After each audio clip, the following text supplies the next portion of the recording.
예, 경북 안동의 김광림 의원입니다. 예, 김덕중 국세청장님 후보님, 그 2003년도에 청문회 제도가 도입된 이후에 지금 통계를 보니까 내정되고 청문회 열흘 만에 하는 게 가장 빠르더라고요. 예, 아마 축하드리고 아마 이 부분은 아마 야당에서도 굉장히 적합한 인물이다 이렇게 평가를 하고 계신 것 같습니다. 토요일, 일요일 휴일에 청문회 준비하시느라고 고생하신 그 2만여 국세청 직원분들께도 감사의 말씀을 드리고요.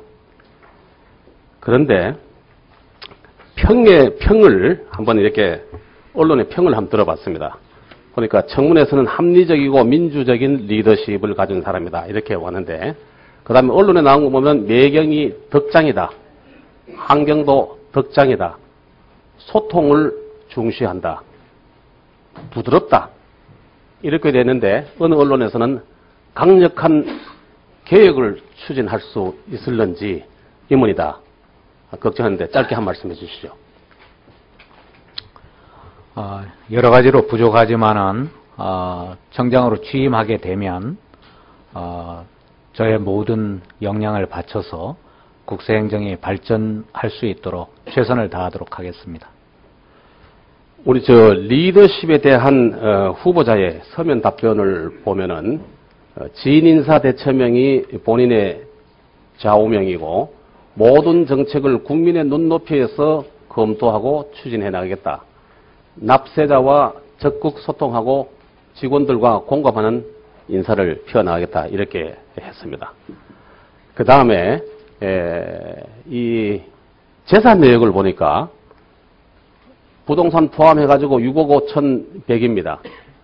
아마 이거는 어머니 앞으로 된 경기도 의왕시의 소재 아파트 5천만 원, 6천만 원 전세권을 제외하면은 아마 역대 청장 중에는 가장 낮은 재산인 것 같습니다. 이현동 청장에 이었어요. 그리고 결국은 30년 공직 생활하고 집 한 칸 달랑 있는 두 번째 국세청장 후보가 된 것 같습니다. 군대도 보니까 본인은 중위 제대하고 아드님도 육군 병장으로 나오셨죠. 일남일녀 굉장히 개인적인 재산 관리 또 몸 관리에 철저했던 분이 아닌가 이렇게 보고, 또 재산 정식을 위해 가지고 무리하게 했던 이런 흔적들은 보이지 않는 사람이다 이렇게 보겠습니다.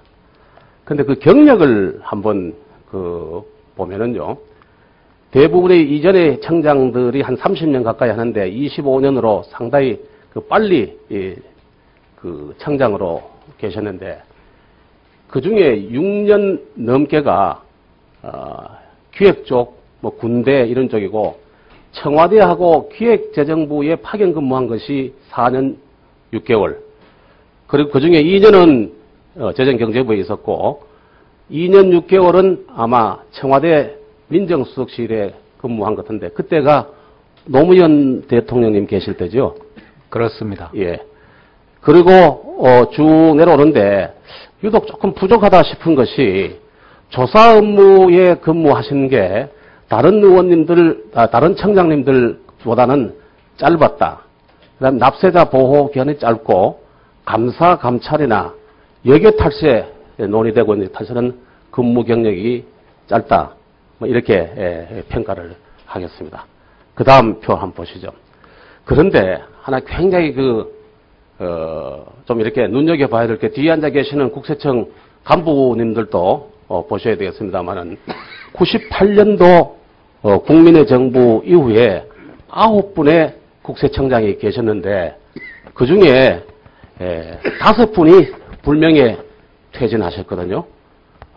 밖에서 나가신 분들은 대부분 괜찮고, 이용석 청장, 백용호 청장 이런 분들 괜찮았습니다.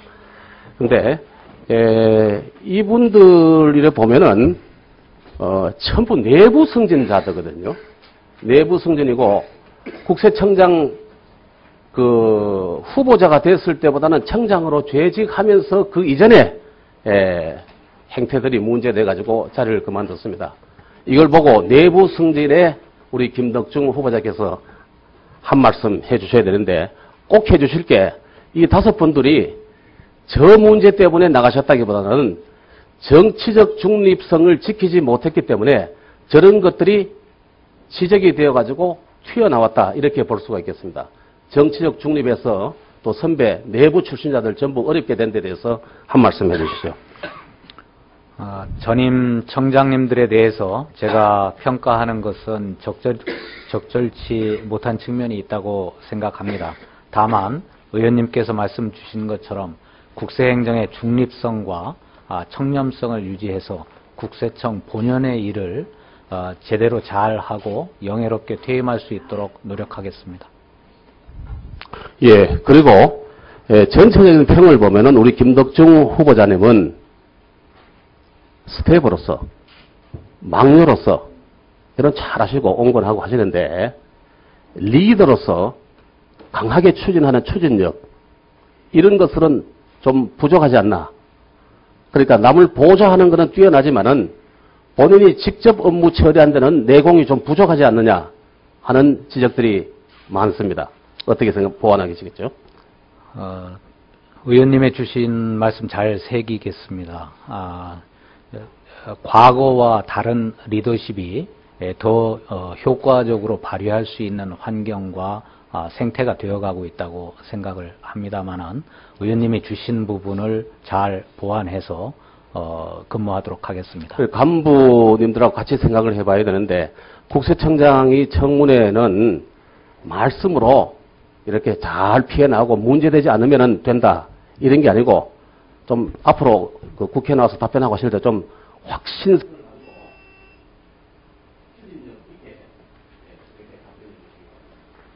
그렇게 하겠습니다. 예, 김 의원님 수고하셨습니다. 다음에 안민석 의원님 기대해 주십시오. 경북안동의 김광림 의원입니다. 지화경제 양성화와 관련된 FIU 정보 관련해서 2가지 질문을 드리겠습니다. 우선 그 후보자께서 지화경제 양성화에 대해 가지고 내정 직후 지화경제 양성화에 힘쓰겠다.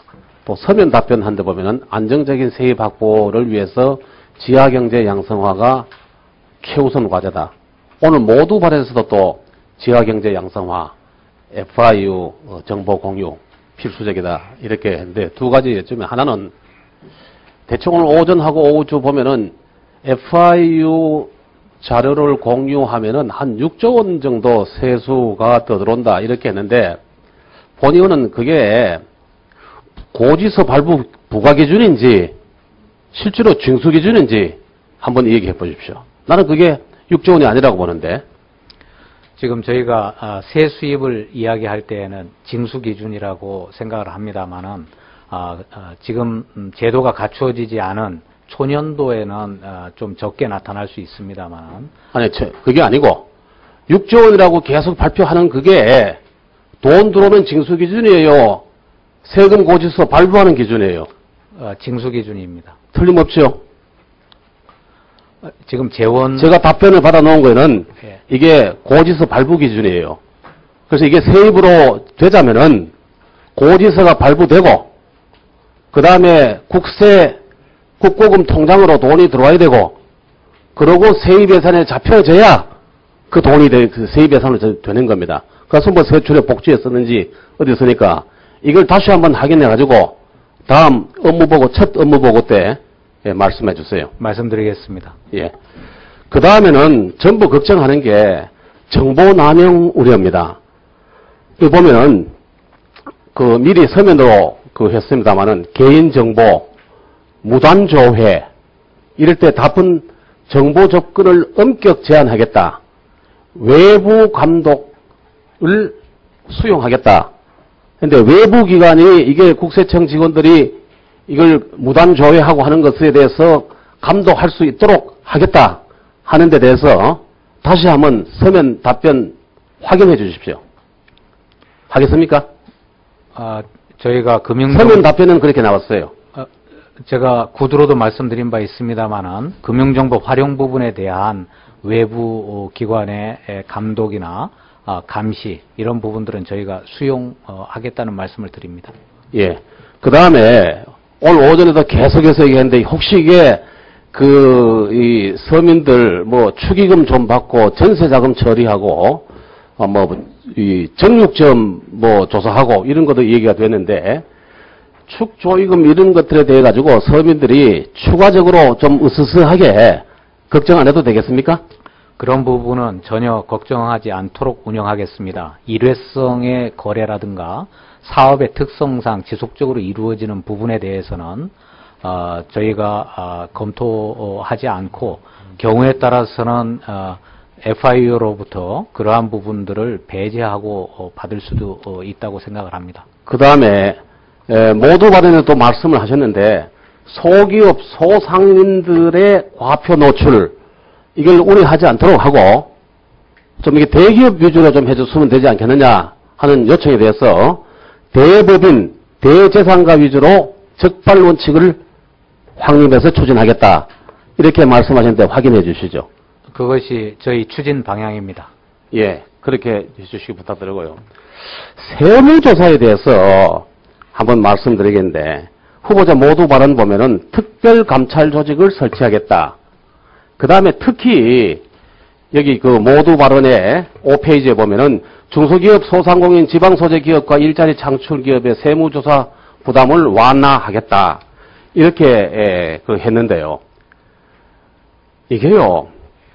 제발 좀 지방기업하고 중소기업에는 닥치고식 장부 압수해 가는 거 좀 하지 말아 주십시오. 예를 들면은 지금 연도별로 보면 사무실에서 조사하는 게 한 2, 3% 정도 돼요. 현장에 나가서 하는 게 97, 8% 되고 사무실 하다가 현장 가서 확인하는 게 10%에서 한 18% 정도 되는데 지방의 중소기업에 어떤 일이 있었나 하면은요. 부인이 서울에 가 있는데 업주의 부인이 국세청 직원이 들이닥쳐가지고 자료를 다 가지면서 특정한 책상 앞에서 이틀을 잠을 잤어요. 그 속에 뭐 있다고. 그런데 내려와가지고 문을 열어주고 책상 따고 다 하니까 아무도 없거든요. 근데 문제는 거기 가서 그걸로 해가지고 끝이 나면 좋은데 그게 안 되니까 일단 나오니까 별건 수사같이 다른 걸 해가지고 신매력을 지방업체에다 갖다 매기더라고요. 그러니까 A건 조사로 나왔다가 그게 안 되니까 일단 나오면은 그냥 철수하는 방법이 없어요. 서울에 있는 성실납치업체 중소기업의 경우도 마찬가지입니다.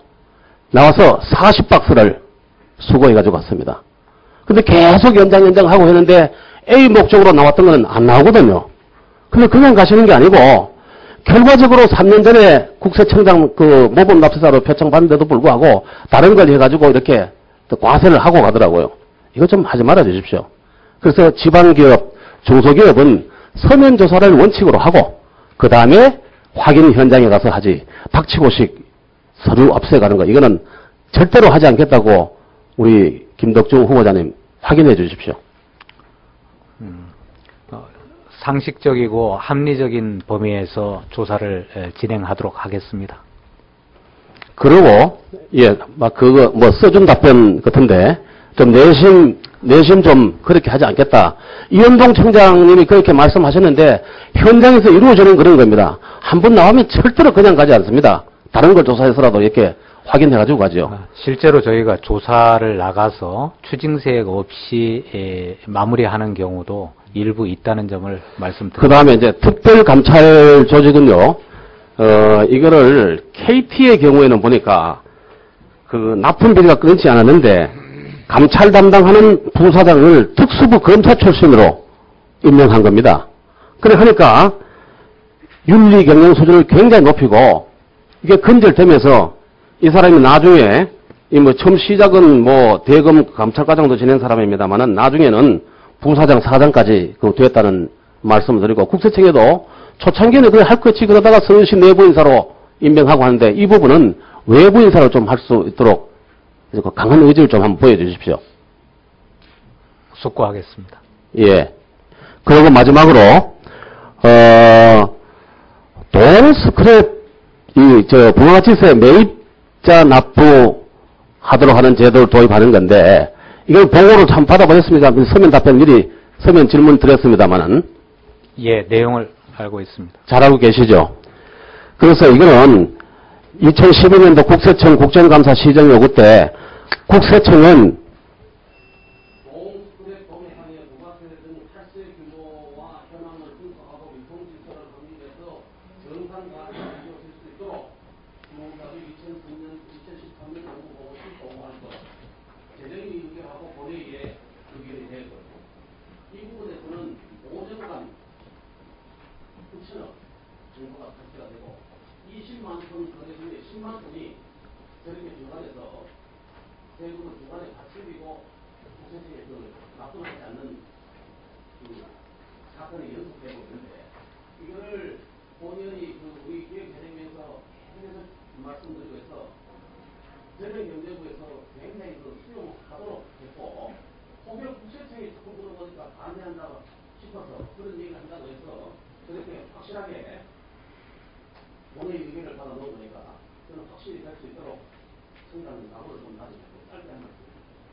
기재부가 적극 논의하도록 하겠습니다. 의원님의 지난 국감 때부터 말씀하신 내용을 잘 알고 있습니다. 예, 김관영 의원 수고하셨습니다. 다음에는 박원석 의원님 질의해 주십시오.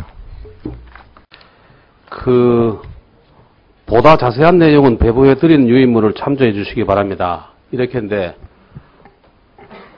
자세한 내용을 해보니까 빠져 있어요. 그냥 뭐 미리 다 해놓고 이런 것 같은데, 예를 들면은 세무조사 때 지방업체와 중소기업에 대해서는 서면조사 위주로 하고 그 다음에 현장조사를 하고 하는 것들에 대해서 굉장히 강하게 얘기를 했고 모두 발언도 했고 한데 지금 이 내용이 없습니다. 그 다음에 또 본 의원이 말씀드렸던 동스크랩에 대한 부가지세 매입자 납부제도 이 부분에 대해서 언급이 없어요. 그리고 또 세 번째 FIU 관련해가지고 6조 원이라고 얘기하는데 그게 고지서 기준인지 징수 기준인지 하는 것에 대해서도 확인을 해달라는데 그 부분도 확인을 좀 실어주고 그런 조건부로 그 세 가지에 대해서 본문에는 안 나오더라도 보다 자세한 내용에는 좀 언급이 되었으면 좋겠습니다. 네.